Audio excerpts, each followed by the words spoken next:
Hello, welcome back to another edition of the Coaches Spotlight. In this episode, I'm going to be speaking with Chris Horowitz, who is our Riverside County Rawlings Tigers director, as well as a coach. He coaches at the high school level. He also is starting to work more towards the youth level. We talk about that and how his perspective has switched over the years. But I love talking with Chris because he's on the West Coast, and it gives a different perspective for me, who is in the Midwest. I think it's always great to hear different perspectives across the country because there are different viewpoints when it comes to player development as well as recruiting. So I hope you enjoy this episode. Please like and subscribe. If you want to see more of these episodes, you can go to our website at rawlingstigers.com. You can find our alumni interview series for use case studies for if you're a player who's looking to get to the next level, or if you're a coach or a director who is wanting to get more information on the program as well as our coaches, you can see those interviews under the coaches interview section or coaches spotlight. So thank you guys, and we'll see you on the other side. This is a Rawlings Tigers podcast episode. You doing a lot of lessons and stuff? I have my guys, so a lot of the guys that I've had since they were like little guys, so like 9, 10 years old, and they had their signing days this past week, so it's been kind of like a culmination of leading up to this last point for them. So those are the last guys I'm giving lessons to this winter, and then I'll probably start back up with a new group. I'm very, very conscious on who I take in on lessons and what I'm doing. Like, I don't think my niche is the little guys anymore, where I'm building them up from fundamentals. I just don't think my skill set does really well with that, because sometimes I can over explain, and those little guys just want to hit. And there's a lot of instructors we have right now that are really good with the fundamental side. Like they have a knack for it. Like, it's just like a school where you have certain teachers where certain teachers are really good with second and third graders, and there's other teachers that are really good with eighth graders, and they can't flip flop. So that's kind of how I view it. So I'm the same. I've really just designated myself to left-handed hitters only and left-handed arms only. I mean, that's just left-handed. Just what I am.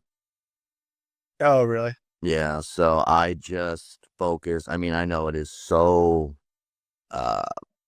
minimized as far as like availability, but it's easier to speak my truth, knowing that side of it, and getting through, not in a rush, so to speak, but getting through the fundamentals a little bit quicker and getting into the important stuff, the key points of where you're headed.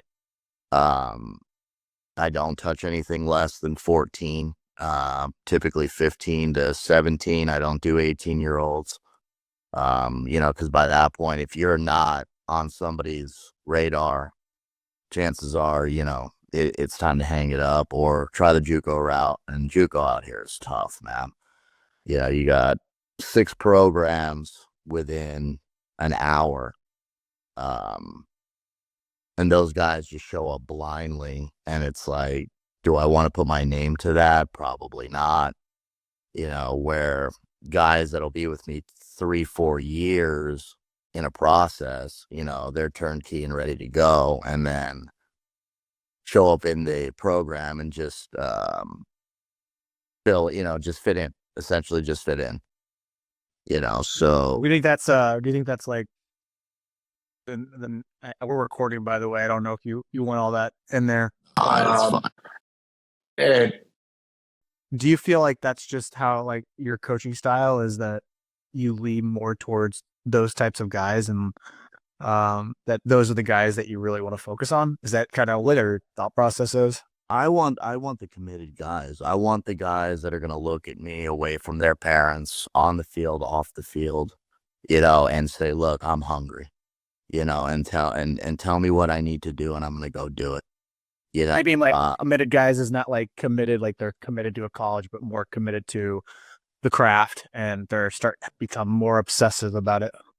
Yeah, I mean, committed to the grind is what I can, consider it. Um, youth guys, it's there's nothing wrong with it.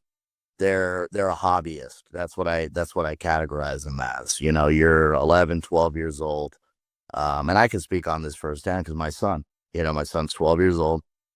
Um, has always played up, always wanted that competitive side of things. I think that's where it gets a lot of it from me. He's a February baby, so he's kind of on that cusp of, going either direction. Um, and he is always wanting to push himself, which is kind of rare to say, or even hard to say at 12 years old. Like, what is your end game? And he says to me, I see what you do, Dad, and I see all these guys that you're committing year in, year out. He has built-in relationships with them. Obviously, it's scaled differently, because they know that he's 12, he'll be 13 soon. Um, they see him grind. He trains with them. He gets in right away, jumps into the facility, knows how the stations operate, knows what the focuses are. And I will use him as that example because there's so many layers to that when it comes to him. Dad's the owner. And then dad, had a playing career that ended prematurely due to, multiple injuries. And now here I am trying to groom an organization, for the future. How do I take the hobbyist into somebody that's going to grind, somebody that's going to live the lifestyle? We talk about that all the time. What is the lifestyle? And it's just a tireless thing. I mean, people say burnout. I'm not big on it. I'm not. If your heart's in it, you're going to find a way to get up every day and do it all over again. Now older in age, a little bit wiser, understanding the backside, the business side. The one thing that won't change is you can see, or I can see, the players that want it. They're coming in, hey coach, got a 6 a.m. lift in, having troubles with, this today. What do you recommend? I think the conversations go deeper. It's not always about the mechanic. It's not always about the fundamental. We're taking it to a life perspective, what to expect, when to expect it, how to expect it, and I'm recreating myself on a business side every day.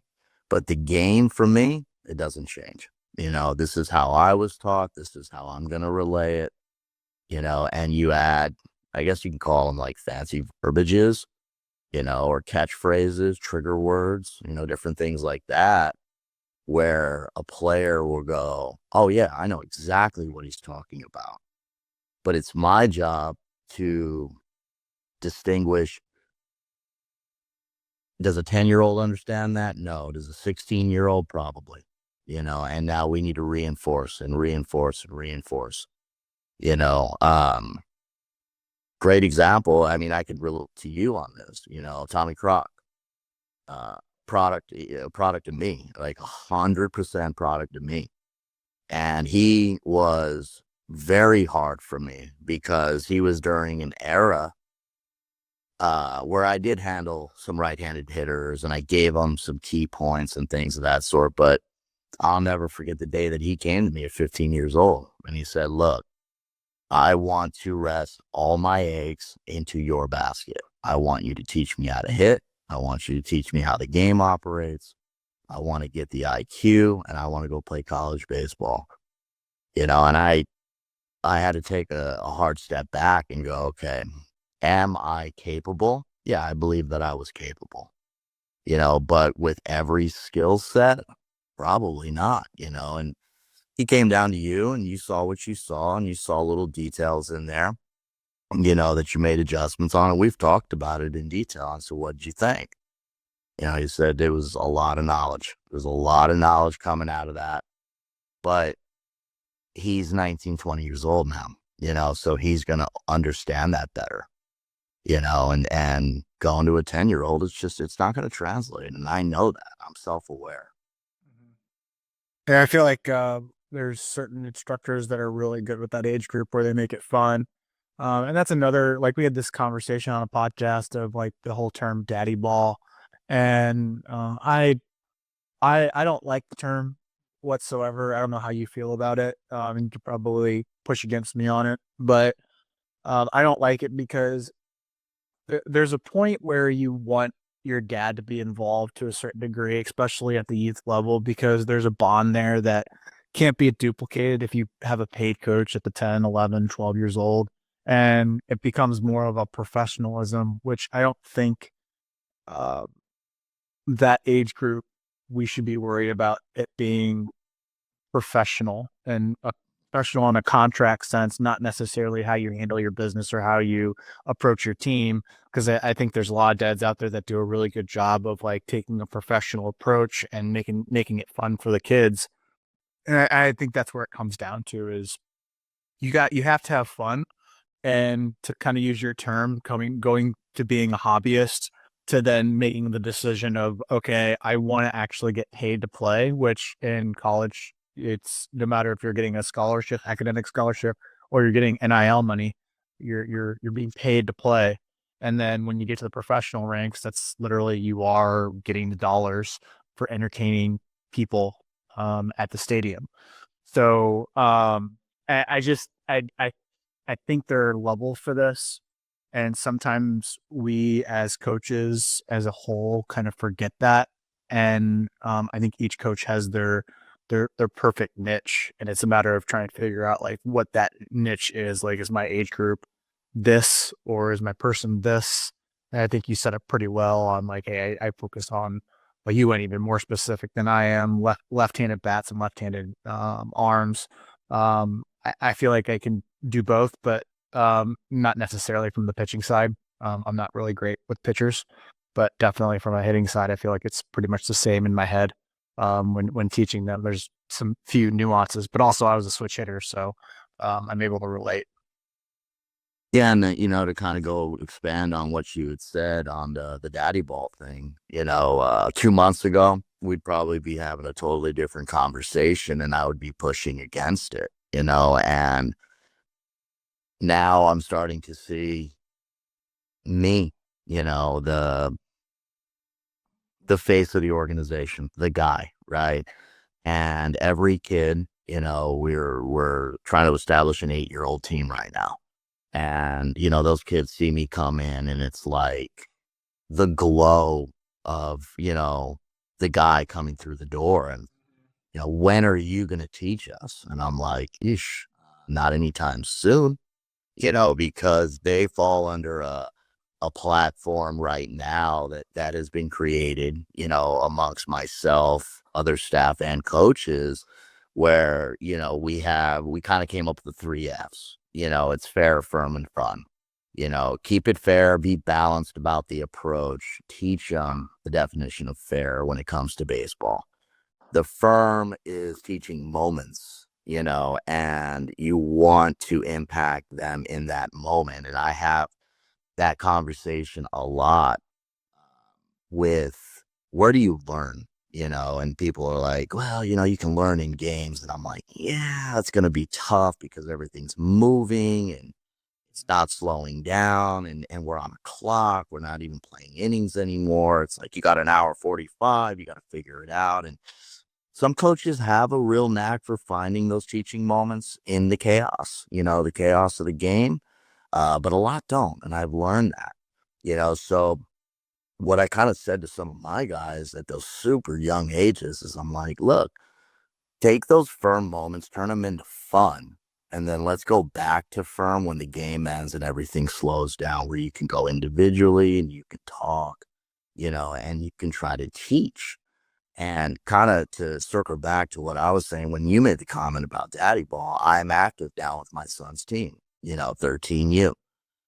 I told him he entered into the travel world around, 9, 10 years old. And I said, hey, look, for you right now, it is 100% fun. Go figure this out. We have no clue what you're going to be.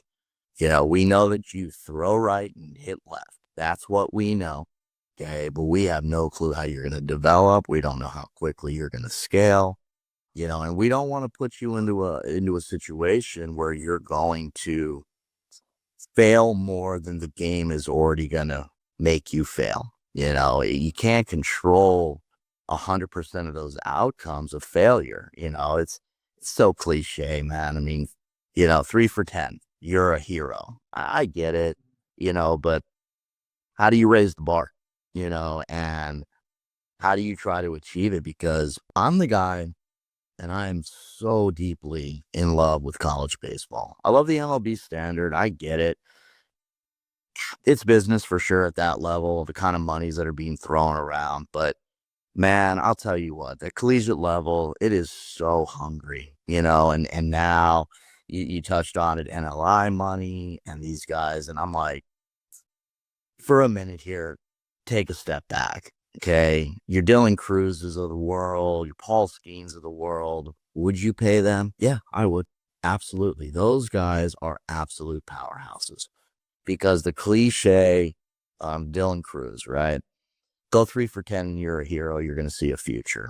That dude could over 400 in college, man, at the highest of highest levels, and he was consistent with his craft, his grind, and it never stopped. And for him, what I like the most about it is he gets drafted, goes in the first round, and it was just a matter of months. It wasn't, oh, we're going to project you 2-3 years from now. We'll see you up here with us. And no, it was right away. Jackson Holiday's story, the Paul Skeens story. These guys, to me now, they're earning that money. It's not a waiting game anymore. They see that there's light at the end of the tunnel. They can raise the bar and they can achieve how far they raise that bar. And now it's like I'm watching it happen with my son. He's doing everything that any other kid would do. Hey, what do you want to do? I'm going to be an MLB guy. I'm getting drafted out of high school, Dad. And I'm like, let's do it. Let's do it because I'm thinking long term for myself. Like I can just sit back and chill out. Yeah. But is that a reality? No, that's less than 1%. I think we both know that. So I'm juggling a lot of, we'll call it his fantasies and my realities. How do I groom you to be successful at the high school level and then hopefully at the collegiate level? And then from there, does it end? Or do we have the chance to go further? And eliminate do you eliminate expectations at all? Like, do you him or with players that age? Well, yeah, just, I mean, I guess his age group in general, because, I mean, he's in that age group and, I mean, obviously he's your son, but I mean, there are people that are listening to this, coaches that have 12 players or even a dad that's listening to this. Like, do you just eliminate expectations of like, yeah, the expectations are, we're just going to do the best that we possibly can. And we're going to, once you start getting more obsessed with it and you start gravitating towards it, we'll start providing more resources. Is that kind of the route, or is it like you said, okay, In the next route is being like a Venus Williams dad, where you're just absolutely obsessed and you're like, all right, we're going to the tennis courts at 6 a.m. and then we're going to come back at noon, and then we're going to come back at 5. School's not a thing. Yeah, no, definitely not. I mean, and that's how I was actually raised. That was my dad's standard. And, oh man, it was brutal, and you know what? For a long time, 12, 13, 14, 15 years old, I didn't understand it. I really didn't understand it. And I did know that I had this burning desire, and with the more people that I was surrounding myself with, especially as I was getting older, different coaches, different voices. The one thing that I constantly heard was, you have a gift. And I was like, what's the gift? I mean, what is the gift? And certain people would say, oh, it's your IQ for the game, or it's your grittiness. And I'm like, okay, cool. Cause I was never the biggest guy. I'm not 6'4", 215. I'm not that guy, so it took a minute. And then finally it was one of my most impactful coaches, actually. He had said to me, She goes, Chris, you're a lefty lefty. And I go, all right, yeah. I mean, there's not a lot of them out there. I understand that, but where does that change or separate me? And he goes, well, you could throw the piss out of the ball from the left side, and you can actually hit. And I said, well, that's cool. I appreciate it. Thank you for the compliment. And he goes, no, you're not understanding. He goes, you can hit. He goes, there's a difference. Anybody can grab a bat and swing it. He's like, but to actually understand how to hit, what a process of hitting is. He goes, it's just very natural for you. It's very simple for you. And I'm like, okay, well, that makes a lot of sense. And a lot of those guys that I was playing with at that time,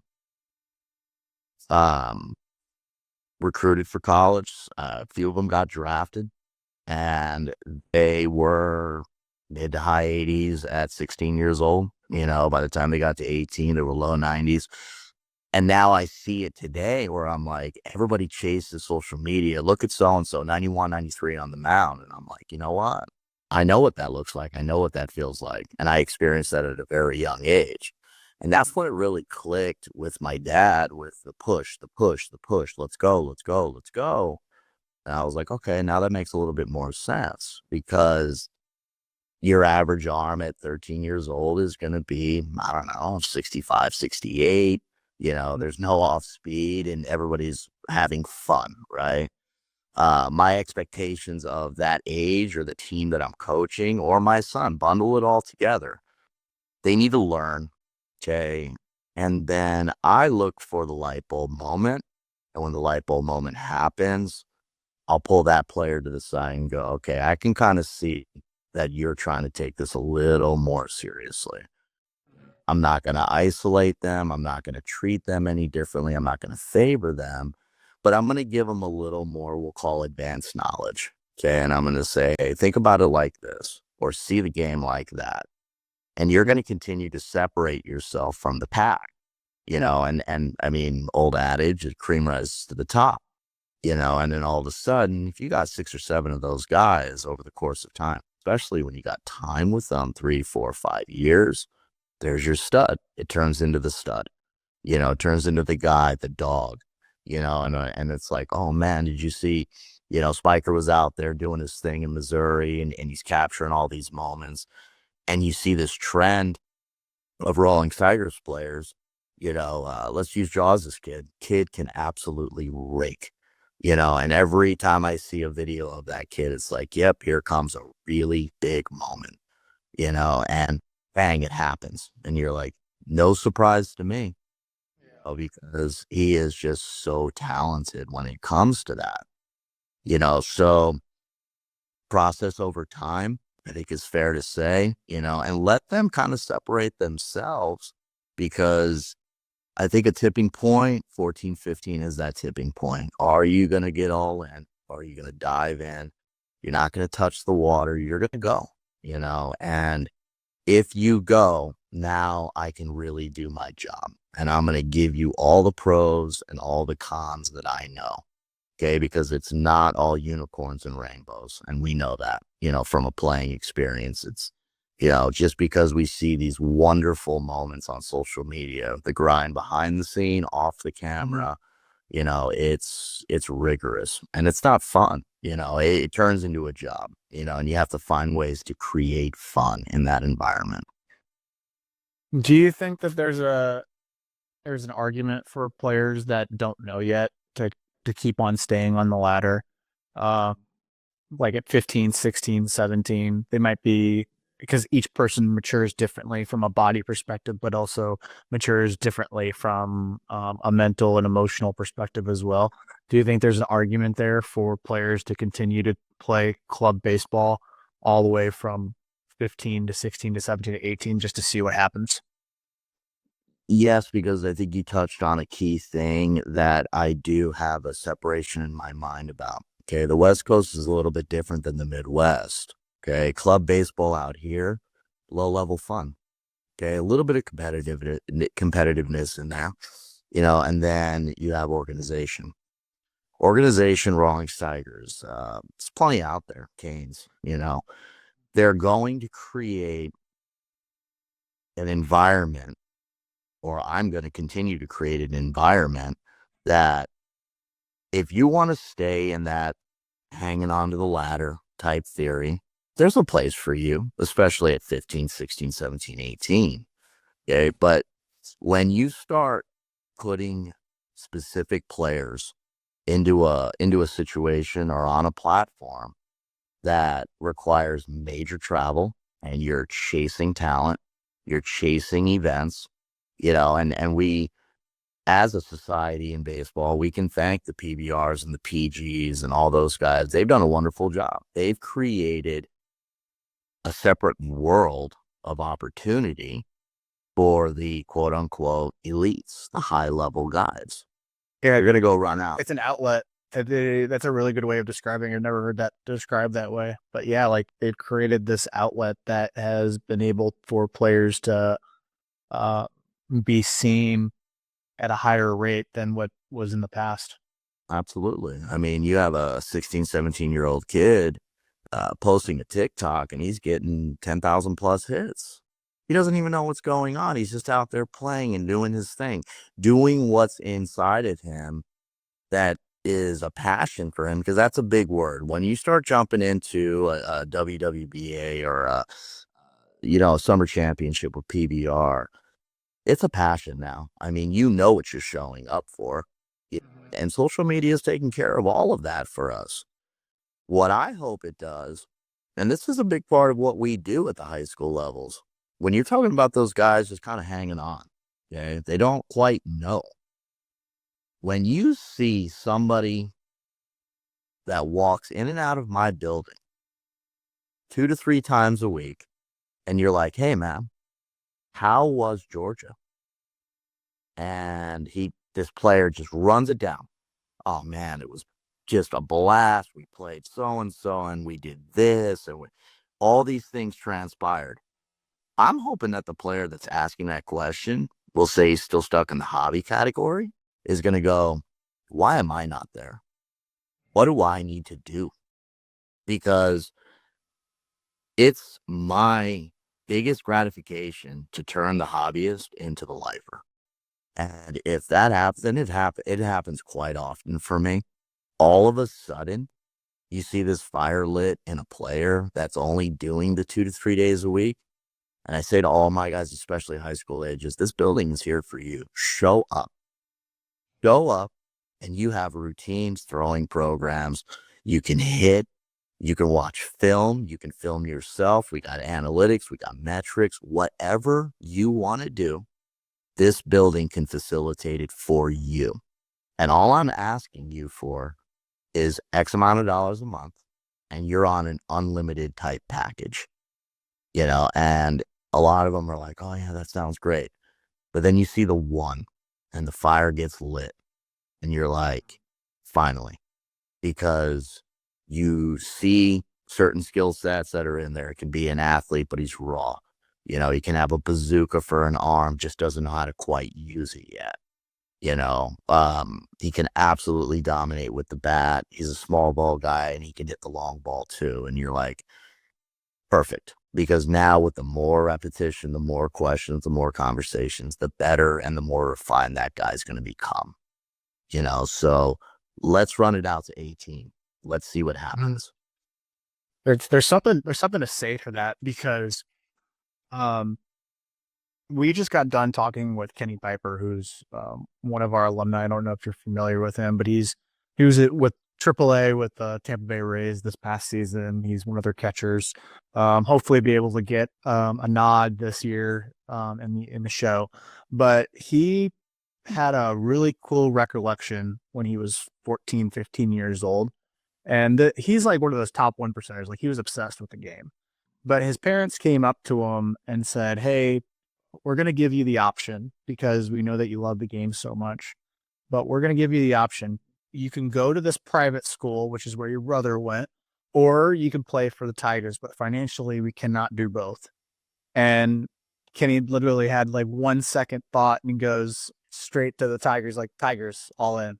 I'm all in on Tigers, because he knew that like that was his path. That was the thing that he wanted to do. But it's that light bulb moment for those kids where it's like, yeah, the parents come to you with a financial decision and you get to make the decision, and you make that that choice towards baseball. And like, again, he probably could have made a really good choice going to Lutheran North, but he probably wouldn't have gotten the opportunities to go play college baseball like he would have with the Tigers, because he knew that he was going to be surrounded by this inner circle of players that were motivated and had the same thought process of, we want to go play college baseball. And that team that he was on was a very unique team, because that team had the MIAA and D2 home run leader on that squad. They had a guy that was drafted by the Cardinals. They had another guy that's in the show right now with the San Francisco Giants. Another guy that ended up going D1. So like this inner circle, just like I feel like it's a feedback loop. When you're part of a team that's like that, that's like-minded, no matter if you played Division I or NAIA or junior college, if they all have this mindset of, we want to play college baseball or we want to go play professional baseball, it ends up being this vicious circle or feedback loop and incentive structure where you end up trying to match each other. And I feel like that's the same thing with Nolan Jaworski with what you were describing, Jaws' son. That team is the same way. And I feel like if you are that light bulb moment, you want to find that team or that squad that has the same amount of people that want to do the same exact thing that you want to do, because that inner circle is so important. Yeah, and that's a big deal, because that is kind of the drug that I keep chasing. My class of 23 was that group. It was a transitional period for me, understanding the organizational life through Rawlings Tigers, and I'm like, hey, you know what? I really think there is a lot of talent here. So we tested the waters, went out there, and we did okay. I mean, we hung in there, but it wasn't about that event or that game or that moment. It became a long-term thing, because I wish it was 18 guys on that roster, but it was only 12 guys, and out of those 12 guys, 9 of them found homes, and they were pretty legitimate homes, and I'm like, man, why did I, for me, and it's always the setting the next bar. It's like, what happened to the other 3? That wasn't a me issue. That became a them issue. One of them went military. Another one, wanted to go straight college, didn't want to be a part of the grind anymore, and another one actually ended up going on a track scholarship. So I'm like, well, hey, you're doing something, and since that class, oddly enough, like my class of 24, super talented, super talented. A lot of them found homes. They're super happy right now. They're loving life.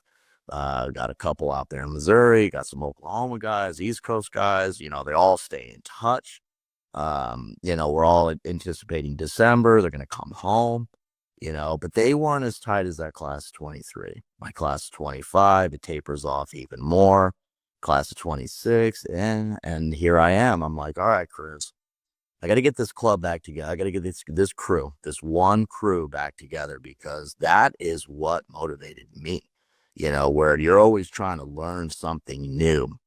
And when you got a crew of guys like that, it makes you so happy to show up. You're like, yes, I cannot. Yeah, it steps up the game for sure. But then it goes back to like the recruiting aspect as a coach, is that when you recruit players, it's almost like you're looking for, talent's important. But you're looking for that person that has a tenacious mindset. That is very good to be around. And you can sense that from talking with the parents. When you, after a tryout or before a tryout, you can get that sense like these are good people. They're in this for the right reasons. Yeah. And I also think that's kind of a prelude to what you, myself, and a lot of us, Berkby, we teach it, we instill it, and we show them physically, and we also teach their minds what the lifestyle is. When you show up that day at the field, okay, it's another day, man. You got another opportunity to do something great, and most of all, you actually get another day to play. Where a lot of players don't quite understand that. They're just like, oh, it's travel ball. We're going to pay somebody and we're just going to go to this next one. And okay, that's cool. If that's what your mentality is, that's fine. Not my mentality. I can change, a snap of my fingers. You want to go win at all costs, I can do that. You want to go developmental, I can do that.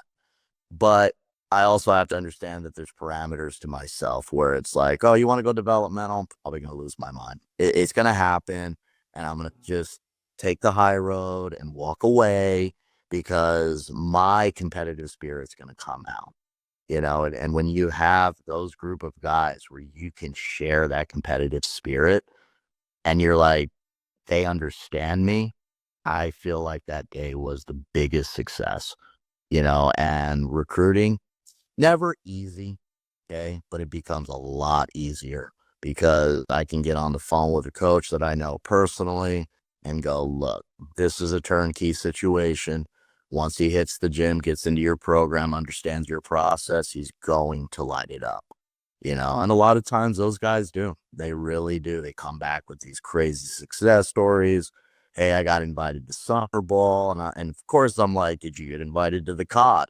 Because I'm thinking draft prospect. And well, if no, yeah. And they're like, no, not quite yet. But I got into, Northwoods, or I got over to the Mink, or yeah, that's cool. Go enjoy it. Another 3 months of nonstop baseball, process, passion, pride. Another day to touch the field, and your skill sets are still going higher and higher and higher. And that's what motivates me every day. Yeah, and I I was talking to one of our instructors yesterday, and we were talking about how the NIL has kind of affected a lot of things, but I told him, was like, the funny thing is that these college coaches that are dealing with these transfers, they're now getting the taste of what club baseball is like, because club baseball is notoriously known for the one year transfers. Especially when you are putting all your effort into this person and then they end up deciding to move on. But he had a really interesting perspective on it. He was like, I used to get really, really mad when someone would just end up leaving. But I understood that it could go both ways, where I end up cutting them and then they feel slighted as well. But at the end of the day, it's like, I just want really good families. I want good people, and I can figure out the talent part of it. But at the end of the day, I want 12, 13, 14 guys that are super committed, and they're bought into, like, hey, this is my guy, this is my coach, this is my club, this is my program. Because if I can get 12 to 14 of those guys, or if I can get from going from an 80% club to a 90% club of the team to be like that, I mean, we're going to win more ball games than not win ball games. So we're going to be more. You're going to have guys that are always wanting to be in the cage and always wanting to be there because they just love being around each other. I don't want the person that is there that doesn't want to be there, or is thinking, or their they're physically here, but they're thinking about something else, or they're thinking about, well, what could have been if I chose this route instead. I don't want that person. No, and I agree 1,000%. And it's an interesting concept when you're looking at it with a guy or a player, right? The revolving door syndrome. Team A, Team B, Team C. And we always say at the end, it's karma, because and I just had this conversation this week with somebody. Always liked the family, was always on the fence with the player because he would try to sell himself as, I'm committed, I'm ready, I'm good to go, and this is my life. And I'm like, no, I'm not quite feeling it yet. And karma finally hit. He's a class of 2025 senior. And I saw him this week. We're chatting it up because I'm still social with everybody. I'm not gonna cry over spilled milk. I'm not gonna hold grudges. He's like, hey, coach, I'm pretty excited about this coming weekend. I'm heading out to a camp. And I'm like, oh, right on. Which one are you going to? And immediately I go into college mind. I'm thinking, okay, where are we at time of the year? Getting close to the holiday. And I'm thinking, all right, tell me D3, NAIA, maybe D2, depending on what school it is, right? And he goes, I'm going to Grand Canyon University. And I'm like, okay. And I was like, so why? And he goes, oh, I want to showcase my skills and see what they think. And I go, I said, I'm going to use this as a teaching moment. It's exactly what I said to him. And I said, I think you're wasting your time. And he goes, why? And I go, well, what's the date? And he told me what the date was. And I go, it's always something easy for me to remember when it comes to Division I schools. Okay. My birthday's October 16th. I said, I always use that as the cutoff. If by August 1st you didn't get an email, okay, by August 15th, you're pounding the pavement, you're reaching out, you're hitting the emails, you're trying to get a hold of somebody, nobody's responding. September rolls around, still nothing. Then you start hitting camps, D1 camps. Okay, you're still in the window of opportunity, maybe right place, right moment, and it's still not working. And then you get to October 16th.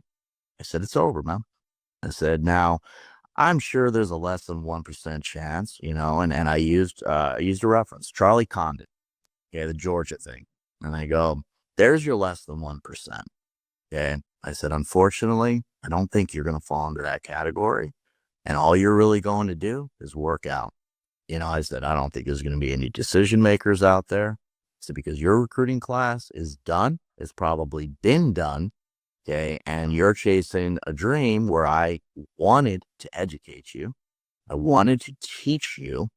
And now karma's going to bite you, and he was like, all right, coach, well, I hope everything goes well. Cause he was just so defeated in that moment.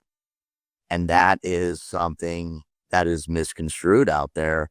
Oh, it's okay. Right place, right time, right event. Some school's going to see you. And I really wish that was the case, where I think that what you're saying on the travel side, we're becoming assets.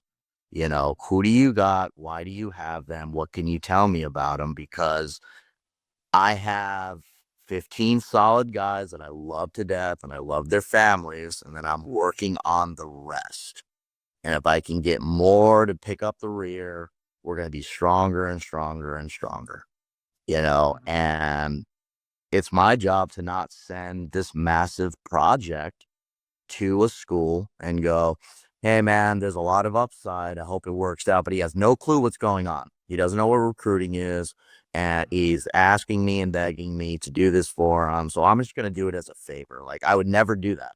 It's get your education in the baseball world before you start stepping to the table, or let's just say it like this.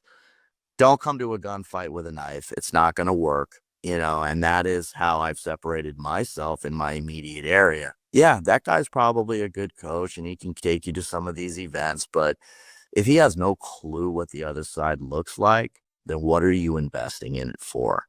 And I just end those conversations very simply like that. Yeah. All right.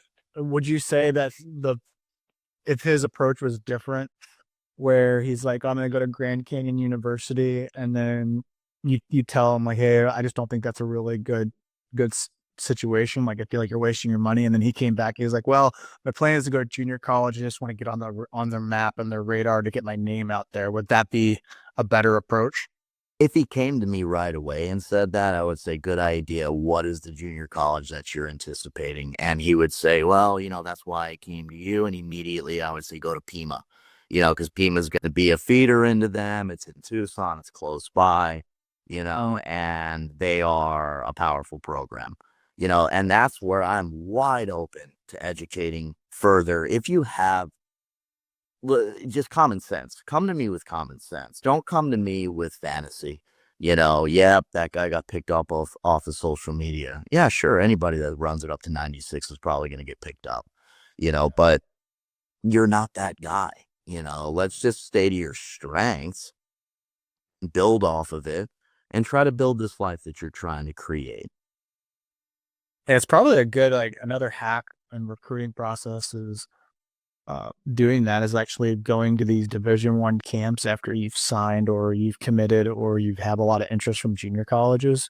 After you get those interests from junior colleges, start going to these deep Division I camps, and then getting your name out there, because you know that you're probably not going to go there just because of the transfer portal and all of that, but you're branding your name in front of them, and you've actually shown interest in them. Because I kind of think back to my recruiting, is that probably the reason that Coach Gutton gave me another opportunity was because I physically went down there to go visit him and talk to him on an uncommitted visit, and that it wasn't really a visit. It was more of him telling me that I didn't belong in Division I baseball.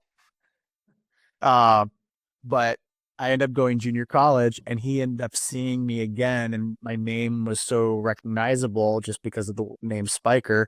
But I mean, if you keep on doing that, I'm sure like if you have a unique name or a name that is memorable, or how you've presented yourself as memorable, they're going to see you again at a junior college game or a Division II game, because every school has what's that thing that they have that's all everything's videoed, but almost every game's videoed, so they can actually plug in and see how you're doing in the season.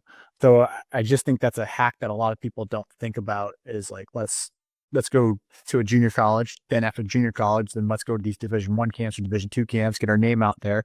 So then you built this household name, and then you go play your junior college season and your summer season, and the next thing you know, you could possibly have a deal on the table later on down the road. Yeah, no, I like it a lot. I mean, it makes a lot of sense. And also to kind of add on to it, one of the things that I would want to know, and I'll put myself into a player's perspective. I have this D1 dream, and I'm going to go down this road. Junior college A, junior college B. I make my decision. Either one's going to help me get to that point where I could be seen at the Division I level, go to the camp, and learn the lines of communication with the decision makers, head coach, recruiting coordinator, assistant coach, and go, hey, this is what my path is going to look like. And I've accepted that for the next year to 2 years. Where do you see me at right now? And I would want to know specifically, do you see me as a D1 guy, a D2 guy, a D3 guy? Because if it's Arizona State, right, and they say, we see you as a D2 guy, I would put in my mind, I'm pretty close. Yeah, I'm not that far off. How I would want to know, what are the other pieces that I need to be able to achieve Arizona State? And That's the beautiful part about it. It's a snapshot. Like they like right now, that's where I see you. So it's not like set in stone that's like your future. That just means that like, hey, this is where I see it. I said Tony Croc, going back to him, one of your guys, he came down to see me and hit, and he said, I want to have a 20 home run season. And I told him, like, your swing's not a 20 home run swing right now, man. Like, it just isn't. And I was just gonna basically unravel him, and he literally took that like a champ and didn't flinch, and he was like, okay, Matt, I know where I'm at. well, and now you can actually kind of understand one of my biggest pieces that I instill into players like him, because he's not the only one. I've had so many over the years. It's thick skin, understand you're going to hear stuff that you don't want to hear. But if you can turn what I would say 95% of players see as a negative into a positive, you are going to flourish, and I'll never forget with him. I had that conversation, and I said to him, because he had there was interest. There was no question about it. But, he was kind of messy with his recruiting process. And I was upset. I was upset. I told him I'm flat out. I'm upset. Kind of like you said, like, I'm going to hit you with it right now. And you're going to deal with it the way you want to deal with it. And to your surprise, he took it really well. It was the same about his recruiting process. And he boiled it all the way down to 2 schools, and one of them, I was like, please do this one, because it was going to transform him day one. He wasn't going to have a choice. And that was Crowder, and he met Travis, and Travis is just legit, period. Like, I've had Dynamite person.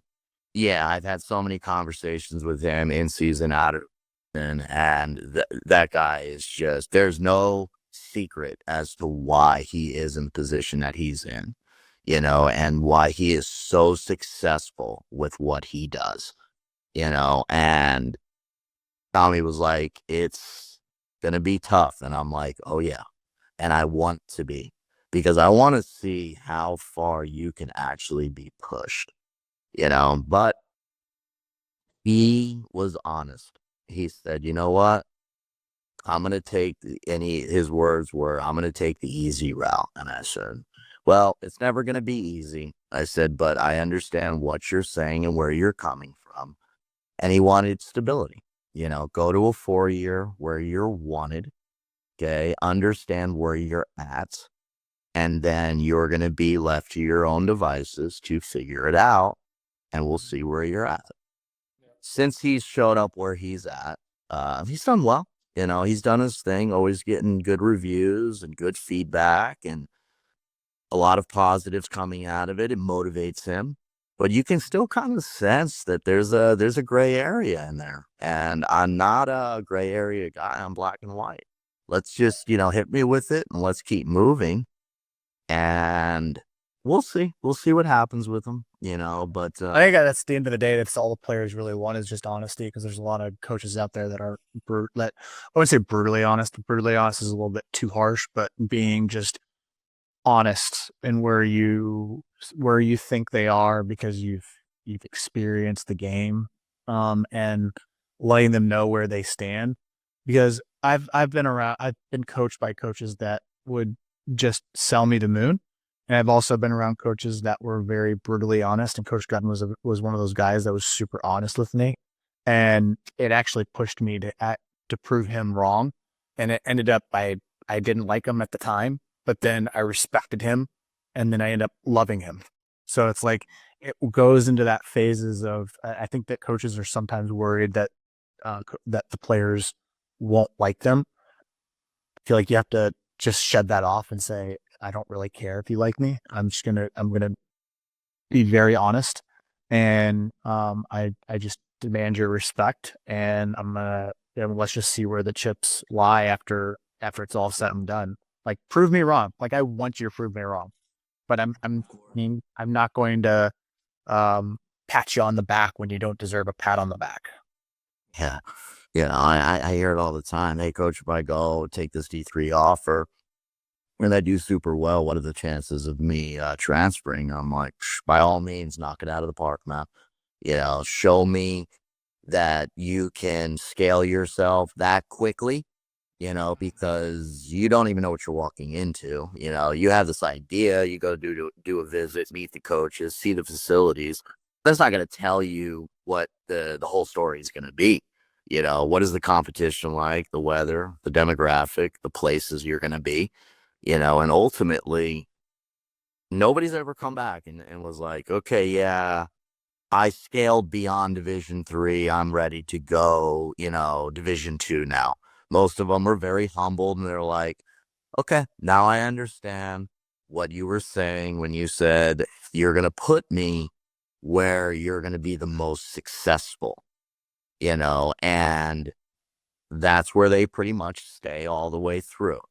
Is there the chances of somebody just blowing the roof off the place? Of course. I mean, I think that's in any type of sport, any environment, where there's competitiveness, it might bring something out of you, that you've been searching for. You just didn't quite know how to obtain it, and now you have it. But do we bank on that? Absolutely not. It turns into you're there, you're getting an education, you're going to be a product of society. The blue collar world's not a bad world. So welcome to it. Welcome to the brotherhood, and enjoy what you have in front of you, because you'll have stories to tell for the rest of your life, because it's going to be the best experience that you've ever had in your life. What are the big three things that you focus on in a given year? Or does it switch every year? Are we talking about ages or just kind of broad No, spectrum? just broad spectrum. Like, what are your pillars that you? Communication is huge. Have to be able to hold a conversation. Asking questions is so big for me. Like, there's no stupid question. Ask me any way you want. I'll decipher it and give you some knowledge. That would be on the communication side. Self-awareness. I use the term. It could be a little harsh at times, and I want it to be, honestly. Stop lying to yourself. Okay. If you keep telling yourself that you're this person and you're really not, you're going to run into somebody like me that's going to tell you, hey, you might want to be a little more self-aware. Okay. And then there's also another layer to that where you'll run into that coach that's going to be like, hey, you're a liar. That's brutal. I mean, that is just flat out brutal. So I try to choose a middle ground when it comes to self-awareness, a kind way of putting it, but it's direct enough where you're going to understand what I'm saying. And accountability. I mean, I can't preach accountability. It doesn't matter what the age is, because it's quite odd that a lot of players, young to old, you say accountability and you go, hey, give me your best definition of accountability. And a very common one that I hear out of a lot of ages is being responsible for what I do. I'm like, perfect. That's good enough. You get the concepts of it. Now I'm going to make it a clearer picture. It's not going to be as muddy anymore. And that is number one with every team that I coach. If you're not accountable, I will not bring you back. The accountability is something that I feel that a lot of players understand, but the coaches don't. The coaches don't force it Mhm. at times, and you really don't know what accountability really is until you have that person that does make you accountable and is up your grill consistently on that accountability. I always think back to my high school days. I had a teacher that I absolutely hated, but the reason I hated him was because he kept me accountable for everything that I did, whether that was from a homework perspective, a study perspective. And then I ended up having this teacher in Missouri State my senior year, and one of my tougher classes. And she was this Indian woman, and she was the only one of the, I wouldn't say only, but she was one of the few that kept all her students accountable. And it was like a breath of fresh air, and everyone loved her. And I don't think I would have appreciated that. So unless I had that one person, and I feel like that one person always gets the brunt of like the person that's almost the most hated person because they're the one that makes you accountable at a very early age. But when they reflect back on it, and it might be 5, 10, 15 years, you'd be like, man, he was one of the real ones. He was one of the OGs. I just had it happen last night, and it was so vivid, and it didn't take even 24 hours to receive a text message. At a game last night, routine pop up to first base. Player A goes back for it, calls it. Player B, second base, backs it up. So fundamentally, they're doing it correct. Communication's there. Where to be is there. Player C, pitcher, goes over to first to cover. I'm like, okay, I'm brilliant. Like, I just made you do all this through the teachings, and I look like a shining star. And ball hits the ground. And I'm like, wow. And it was a moment of either explode or wait to see what happened next. So I took the wait to see what happens next. Very next pitch, runner on first, 2 outs. Ground ball to second baseman. Olays it. And I was like, okay, got my choice again. I can blow my load on this situation, just completely lose my mind, or see what happens next. And defining moment. It was first baseman goes over to the second baseman and puts his arm around him, and he says, it's okay. And I was like, oh my God, like accountability 101. I did it. You did it. It's okay. We're going to be all right. And they came in. First baseman looks at me. He's like, waiting. Am I going to explode? I typically never explode. Second baseman comes in. They're running in together, looks at each other, looks at me.